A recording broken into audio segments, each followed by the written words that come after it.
तो चलिए आज की क्लास का शुरुआत करते हैं और जानते हैं प्रस्तावना के बारे में।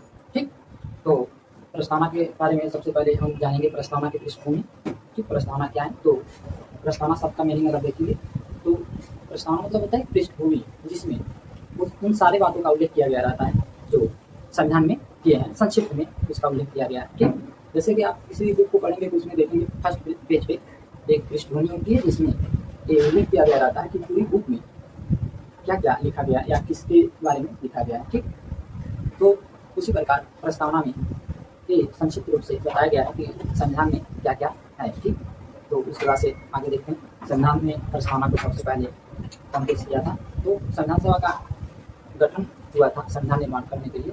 तो उसमें सबसे पहले पंडित जवाहरलाल नेहरू द्वारा 1946 में 22 दिसंबर 1946 को एक उद्देशिका पेश किया गया। ठीक, और 22 जनवरी 1947 को संविधान सभा के सदस्यों द्वारा इसको स्वीकार किया गया। ठीक, तो ये दोनों डेट याद रखिएगा, पूछा जाता है एग्जाम में। 13 दिसंबर 1946 और 22 जनवरी 1947। ठीक, ये दोनों सवाल बन सकते हैं एग्जाम के लिए, अच्छे हैं। ठीक, तो उसके बाद से हम जानते हैं प्रस्तावना किस देश से लिया गया है हमारे संविधान में। प्रस्तावना मूलतः अमेरिका के संविधान से लिया गया और प्रस्तावना का जो भाषा उसका जो यूज हुआ है भाषा प्रस्तावना का, वो ऑस्ट्रेलिया के संविधान से लिया गया। तो दो क्वेश्चन यहाँ से भी बन सकते हैं कि प्रस्तावना किस देश के संविधान से लिया गया है, तो अमेरिका, और प्रस्तावना की भाषा है वो ऑस्ट्रेलिया की। ठीक, इसके बाद से चलेंगे इन शब्दों को डिफाइन करेंगे प्रस्तावना के जो शब्द। इससे पहले आप एक चीज और जानें कि जो प्रस्तावना को संविधान सभा द्वारा स्वीकार कर लिया गया उसके कुछ वर्षों बाद एक विवाद हुआ उठा कि प्रस्तावना मूलतः संविधान का अंग है या नहीं। तो 1960 में एक बेरुबारी वाद होता है, उसमें ये बताया जाता है कि 1960 में होता है, उसमें बताया जाता है कि प्रस्तावना मूलतः संविधान का अभिन्न अंग नहीं है, इसलिए इसमें संशोधन नहीं किया जा सकता। ठीक, लेकिन जस्ट कुछ वर्षों बाद फिर 1973 में केशवानंद भारती वाद होता है। केशवानंद भारती बनाम केरलवाद। ठीक, उसमें ये बताया जाता है कि प्रस्तावना भारतीय संविधान का एक अभिन्न अंग है, इसलिए इसमें संशोधन किया जा सकता है, लेकिन इसके जो मूल ढांचा है उसको बिना परिवर्तन किए। ठीक, तो ये दोनों विवाद महत्वपूर्ण है, आप याद रखिएगा। ठीक, और आगे देखते हैं। उसके बाद से 1973 में जब मान लिया गया कि हाँ इसमें संशोधन किया जा सकता है, उसके बाद एक 42वां संविधान संशोधन हुआ 1976 में। ठीक, 1976 में हुआ, 3 शब्द जोड़े गए, देखिएगा इसमें 3 शब्द जोड़े गए, एक समाजवादी और उसके बाद से पंथनिरपेक्ष। ठीक, उसके बाद से अखंडता। संविधान में जब प्रस्तावना को लाया गया तो उस समय ये 3 शब्द नहीं थे। ठीक, तीनों शब्दों को 42वां संविधान संशोधन और 1976 में संशोधन के माध्यम से तीनों शब्दों को प्रस्तावना में लाया गया। ठीक, तो अच्छा क्वेश्चन है कि समाजवादी और पंथनिरपेक्ष और अखंडता जो शब्द हैं, ये तीनों शब्द वो किस संविधान संशोधन के द्वारा प्रस्तावना में लाया गया, तो आप ये बता सकते हैं कि 42वां संविधान संशोधन 1976। ठीक, आगे देखते हैं। से देखते हैं हम लोग इन शब्दों को और अच्छे से देखेंगे। हाँ, उससे पहले मैं और कुछ बता देना चाहता हूँ कि जिस भारतीय जो प्रस्तावना है इसमें शक्ति का स्रोत की बात की गई है। शक्ति का स्रोत, तो शक्ति का स्रोत कौन है, तो यहाँ पे आप देखेंगे यहाँ लिखा है हम भारत के लोग। ठीक, इसमें जो लिखा गया हम भारत के लोग, तो मूलतः यही है कि भारतीय संविधान का शक्ति का स्रोत भारतीय जनता है। ठीक, या भारतीय लोग कह सकते हैं। तो शक्ति का स्रोत कौन है, तो भारतीय लोग। ठीक, तो यहाँ पे हम भारत के लोग का यही अर्थ होता है कि जो भारतीय संविधान जहाँ से शक्ति प्राप्त करेगी वो भारतीय जनता से करेगी। ठीक, इसके बाद से देखिएगा लिखा है भारत को एक संपूर्ण प्रभुत्व संपन्न समाजवादी पंथनिरपेक्ष लोकतंत्रात्मक राज्य बनाने के लिए यहाँ तक देखिए। तो ये देखिए संपूर्ण प्रभुत्व संपन्न का मतलब होता है कि संपूर्ण रूप से पूरी तरह से आप अपने देश में या अपने देश से बाहर अपने लिए कानून बनाने के लिए, नीतियाँ बनाने के लिए आप स्वतंत्र हैं। ठीक, यानी ये कह सकते हैं कि बाहरी और आंतरिक डिसीजन लेने के लिए आप पूर्ण रूप से स्वतंत्र हैं, बाहरी देश या किसी शक्ति के दबाव में नहीं है। ठीक, तो यहाँ पे संपूर्ण प्रभुत्व संपन्न का मतलब यही होता है कि आप आंतरिक और बाह्य शक्तियों से मुक्त हैं अपने लिए कानून बनाने के लिए। ठीक, इसके बाद से देखिएगा यहाँ समाजवादी शब्द का प्रयोग हुआ है। समाजवादी शब्द मैं बताया कि 1976 में 42वां संविधान संशोधन के द्वारा इसमें इंक्लूड किया गया। ठीक, तो इसमें क्या है, इस एक ये विचार है, एक तरह से कहा जाए कि आर्थिक विचार है, ठीक। तो समाजवादी मुद्दा यहाँ पे जो समाजवादी है ये पश्चिमी समाजवादी से बिल्कुल अलग है, ठीक। यहाँ पे गांधीवादी और नेहरू जी के विचारों से प्रभावित है ये जो समाजवादी शब्द है, और ये समाजवादी हमारे यहाँ एक लोक कल्याणकारी राज्य की स्थापना करने के लिए इस समाजवादी शब्द का यूज किया गया, जिसमें इसके मतलब ये होता है कि राज्य में जो भी संसाधन होंगे उनके निजी और सार्वजनिक जो भी लोग हैं उनकी समान पहुंच के लिए सरकार ऐसा नीति या कानून बनाएगी बना के उसे सुनिश्चित करेगी, ठीक। किसी के विशेष वर्ग के लिए संसाधनों का उपयोग के लिए कोई विशेष अधिकार नहीं होगा, ठीक। तो यहाँ पे समाजवादी शब्द का मतलब यही है, ठीक। लेकिन आप देखेंगे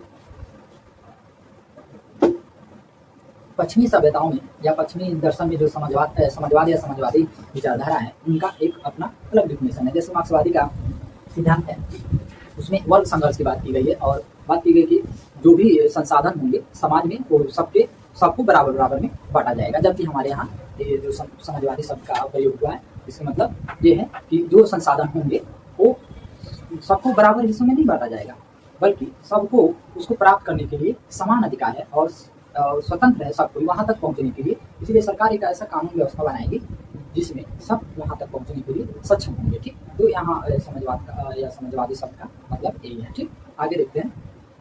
जबकि अगर इसको देखें तो इकोनॉमी में भी इसको पढ़ा जाता है, तो हमारे यहाँ जो अर्थव्यवस्था का स्वरूप है वो मिश्रित अर्थव्यवस्था का स्वरूप है, ठीक। और एक समाजवादी अर्थव्यवस्था का स्वरूप होता है और साम्यवादी भी कर सकते हैं, और एक पूंजीवादी अर्थव्यवस्था का स्वरूप होता है, जिसमें हम लोग मिश्रितवादी अर्थव्यवस्था का स्वरूप पर सीख पा रहे हैं, ठीक। जिसमें ये होता है निजी और सार्वजनिक क्षेत्रों को स्वतंत्र रूप से विकास या आगे बढ़ने के लिए स्वतंत्रता दी जाती है, ठीक। पूंजीवादी में ये होता है कि जो सरकारें होती हैं वो किसी भी प्रकार की हस्तक्षेप नहीं करती हैं, और वो जिसके पास ज़्यादा पूंजी है वो उतना आगे बढ़ सकता है, अपना विकास कर सकता है, उतना संसाधनों तक पहुँच रह सकता है। जबकि समाजवादी अर्थव्यवस्था जो होती है उसमें ये होता है कि राज्य में जितने भी उत्पादन या राज्य के जितने भी संसाधन हैं उनको बराबर हिस्सों में राज्य के सारे लोगों में बांटा जाता है। तो वही है बेसिकली यहाँ पे थोड़ा सा डिफरेंट है। हमारा समाजवादी जो यहाँ पे शब्द है इसका मतलब है कि मूलतः एक लोक कल्याणकारी राज्य का स्थापना करना और एक ऐसा कानून का निर्माण करना जिसमें सारे लोगों को वहाँ मूलतः संसाधनों तक जो भी राज्य के हैं उनको प्राप्त करने में कोई कठिनाई ना हो और सबके लिए रूप से स्वतंत्रता है, ठीक। आगे देखिएगा पंथ निरपेक्ष शब्द, ये भी 42वां संविधान संशोधन 1976 में जोड़ा गया, ठीक। तो पंथ निरपेक्ष शब्द को हम समझेंगे और जानेंगे क्या है, ठीक। तो पंथ निरपेक्ष शब्द का मतलब होता है कि जो भारत है इसका या राज्य का कोई विशेष अपना कोई धर्म नहीं होगा, यानी ये कह सकते हैं भारत राज्य अपने मूलतः कानूनों में और अन्यथा अदर चीज में मूलतः तटस्थ रह के और सारे धर्म के प्रति समान व्यवहार रखेगी और किसी के साथ किसी भी प्रकार का भेदभाव नहीं करेगी और सारे धर्म को समान आदर भाव से देखेगी, ठीक। यहाँ पंथ निरपेक्ष शब्द का मतलब यही है। और किसी विशेष राज्य किसी भी धर्म का राज्य पे अपना कोई अधिकार नहीं होगा, या ये कह सकते हैं कि वो राज्य का कोई विशेष धर्म नहीं होगा, ठीक। सारे धर्मों को समान आदर से स्वीकारा गया है और सबको विकास करने का समान अवसर दिया गया है, ठीक। तो यहाँ पंथ निरपेक्ष शब्द का मतलब यही होता है। दो शब्द आते हैं, धर्म निरपेक्ष और पंथ निरपेक्ष। धर्म निरपेक्ष मतलब होता है कि राज्य धर्म से एकदम तटस्थ रहेगी और उसको धर्म से कोई भी लेन देन नहीं, मतलब उसके लिए मतलब कोई जैसे कहा जा सकता है कि वो धर्म के बारे में कुछ सोचती भी नहीं है, चाहे जो भी धर्म है। और हमारे यहाँ क्या है, सारे धर्मों के प्रति समान आदर भाव राज्य का एक अपना स्वरूप है, जिसमें सारे धर्म के विकास और उनके प्रचार के लिए अपने अपने कानून बना सकते हैं और वो लोग विकास कर सकते हैं वहाँ। और यहाँ देखेंगे इसके बाद से एक लोकतंत्रात्मक गणराज्य, ठीक। लोकतंत्रात्मक गणराज्य का मतलब होता है कि जो भारत है एक ऐसा राज्य है जिसके राष्ट्र प्रमुख जो हैं उनका चुनाव प्रत्यक्ष या अप्रत्यक्ष रूप से भारतीय लोगों के द्वारा होगी, न कि वो वंशानुगत होंगे, ठीक। तो यहाँ लोकतंत्रात्मक गणराज्य का मतलब यही है कि राष्ट्र प्रमुख का चुनाव भारतीय लोगों के द्वारा होगा, भारतीय जनताओं के द्वारा होगा और प्रत्यक्ष या अप्रत्यक्ष रूप से होगा, न कि वो किसी वंशानुगत होंगे, ठीक। तो यहाँ मतलब लोकतंत्रात्मक गणराज्य का मतलब यही है कि किसी राज्य सत्ता का यहाँ पे अधिकार नहीं होगा, भारतीय लोगों में से ही उन्हीं का कोई चुनाव लड़े, भारत राज्य का राष्ट्र प्रमुख होगा, ठीक। आगे देखते हैं लोकतंत्रात्मक गणराज्य बनाने के लिए तथा उसके समस्त नागरिकों को सामाजिक, आर्थिक, राजनीतिक न्याय। देखिएगा 3 शब्द यहाँ से देखिए, सामाजिक, आर्थिक, राजनीतिक न्याय। ठीक, इसके मतलब होता है भारतीय संविधान की प्रस्तावना में 3 प्रकार के न्याय की व्यवस्था की गई है। ठीक, पहला तो ये यहाँ देखे थे हम लोग शक्ति का स्रोत क्या है, तो हम भारत के लोग यानी भारतीय के लोग। ठीक, और उसके बाद से यहाँ पे देखेंगे हाँ ये देखिए सामाजिक, आर्थिक और राजनीतिक न्याय। तो भारतीय प्रस्तावना में 3 प्रकार के न्याय की बात की गई है, सामाजिक, आर्थिक और राजनीतिक न्याय। इसके बारे में समझते हैं। सामाजिक न्याय का मतलब होता है कि समाज में किसी भी व्यक्ति के साथ किसी भी प्रकार का भेदभाव नहीं किया जाएगा, चाहे किसी भी विशेष लिंग, धर्म, जाति के आधार पर, किसी भी मूल अस्थायी निवास के आधार पर किसी के साथ किसी भी प्रकार का भेदभाव नहीं किया जाएगा, सबको समान अवसर प्राप्त होगा। ठीक, तो सामाजिक न्याय का मतलब ये होता है कि समाज में सबको समान रूप से देखा जाएगा। ठीक, किसी भी जाति या धर्म से या उनके लिंग के आधार पे या उनका मूल निवास कहाँ है इसके आधार पे उसके साथ किसी भी प्रकार का भेदभाव नहीं किया जाए, यही सामाजिक न्याय है। ठीक, आर्थिक न्याय का मतलब है कि जो राज्य का जो भी संसाधन है, ठीक, उसके तक पहुँचने के लिए सबको समान अवसर दिया जाएगा। और राज्य का ये कर्तव्य होगा कि राज्य में जो आर्थिक असमानता है, जैसे कि कुछ लोग बहुत गरीब हैं और कुछ लोग बहुत अमीर हैं, ये जो बीच की खाई है इनको एक समान पे लाने के लिए राज्य एक कानून बनाएगा और नीतियाँ बनाएगा। आप इसको राज्य के नीति निर्देशक तक पढ़ सकते हैं, उसमें एक कानून बनाया गया है कि आर्थिक न्याय दिलाने के लिए राज्य क्या क्या करती है।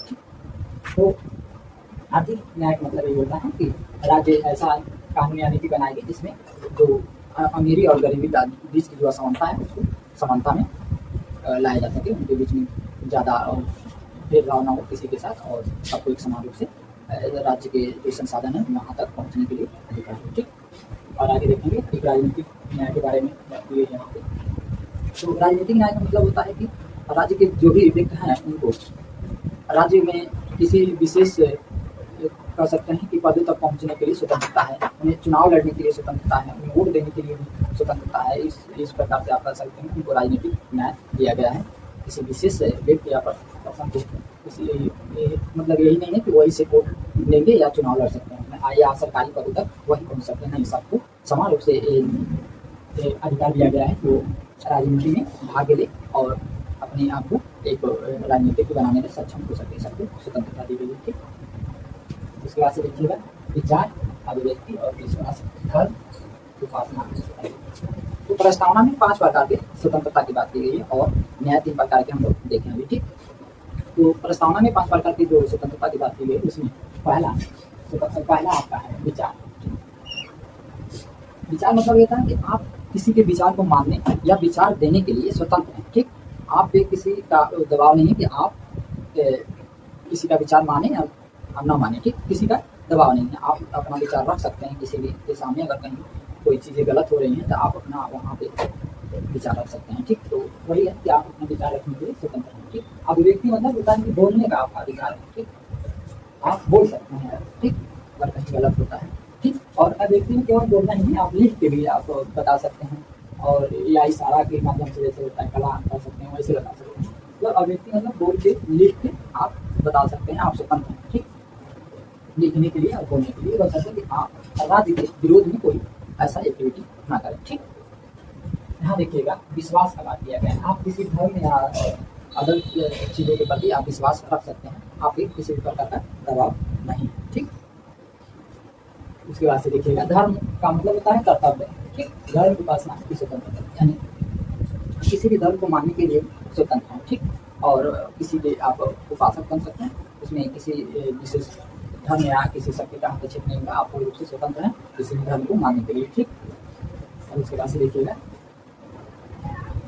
प्रतिष्ठा और अवसर की समता। देखिएगा समता शब्द का यूज करना है, वहाँ की समानता। ठीक, 2 शब्द आता है, देखिएगा यहाँ समता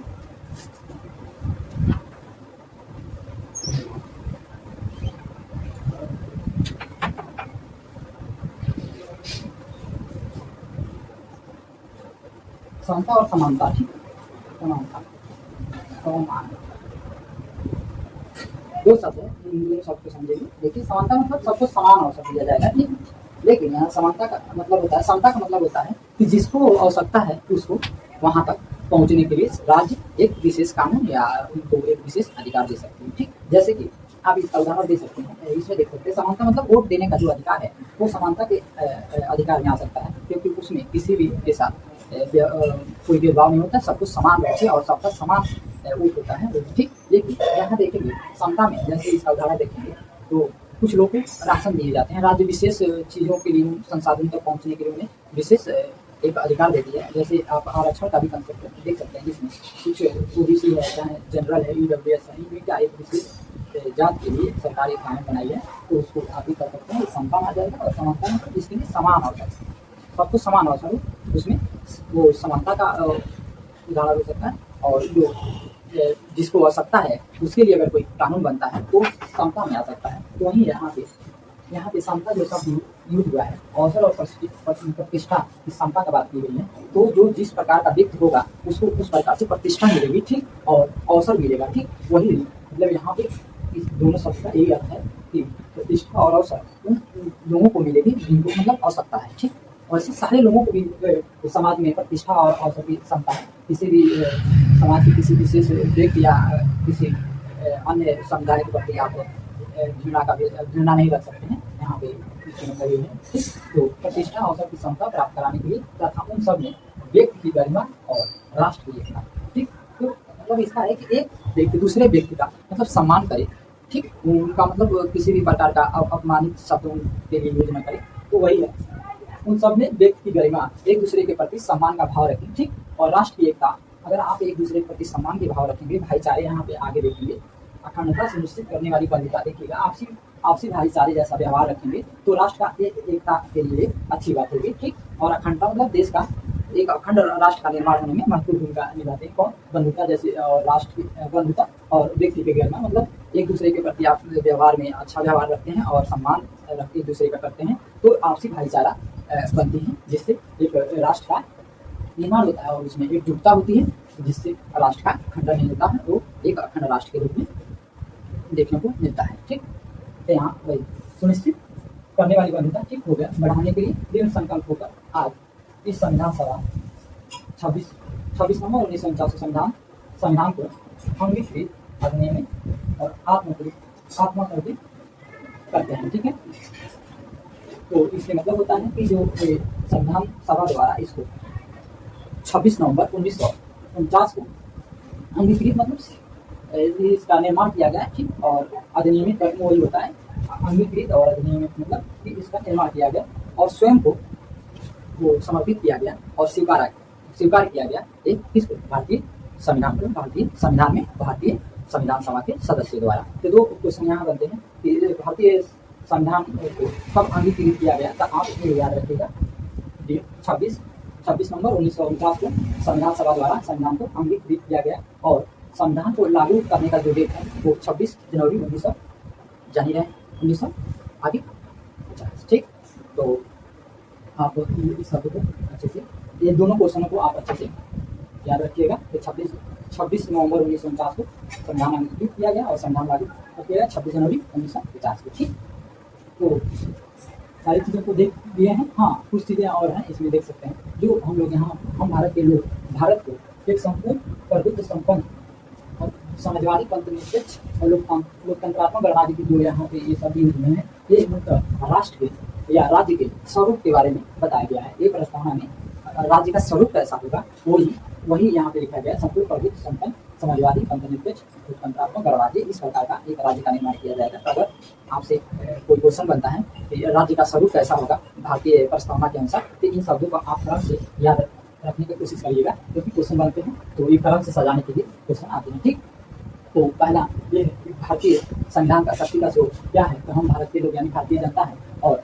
ये स्वरूप कैसा है राज्य का, संपूर्ण प्रभुत्व संपन्न समाजवादी पंथ निरपेक्ष लोकतंत्रात्मक गणराज्य, ये राज्य का स्वरूप की बात की गई। और राज्य में प्रस्तावना में न्याय तीन प्रकार का है। कौन? तो यहाँ पे देखेंगे सामाजिक, आर्थिक और राजनीतिक न्याय, और 5 प्रकार का जो स्वतंत्रता है उन्हें आप याद रखिएगा, क्रम से याद रखिएगा। देखिएगा क्रम से यहाँ पे याद रखना है आपको, ये नहीं कि पहले आर्थिक बोल दीजिए उसके बाद से सामाजिक, नहीं, पहले सामाजिक। क्योंकि देखिए किसी भी समाज में पहले आप किसी व्यक्ति को सामाजिक न्याय देंगे, उसके बाद ही वो आर्थिक न्याय तक पहुँचेगा, उसके बाद ही वो राजनीतिक न्याय तक पहुँचेगा। इसलिए जरूरी है कि आप इसको क्रम से याद रखें। ठीक, उसके बाद से देखिएगा इसमें 5 प्रकार की जो न्याय की जो स्वतंत्रता की बात की गई है, यहाँ भी देखिएगा पहले आप उसके विचार करने या विचार किसी के मानने होने के लिए पहले उसकी स्वतंत्रता देखिए, उसके बाद वो बोलने के लिए स्वतंत्रता, उसके बाद विश्वास और उपासना की स्वतंत्रता। तो 5 प्रकार की स्वतंत्रता की बात की गई है और 2 प्रकार की समता की बात की गई है। देखिए प्रतिष्ठा और अवसर। ठीक, और उसके बाद से ये सब तो देखे हुए हैं, तो मुझे लगता है कि सारे चीज़ें अच्छे से तैयार हो गई होंगी, आपको बेहतर समझ आया होगा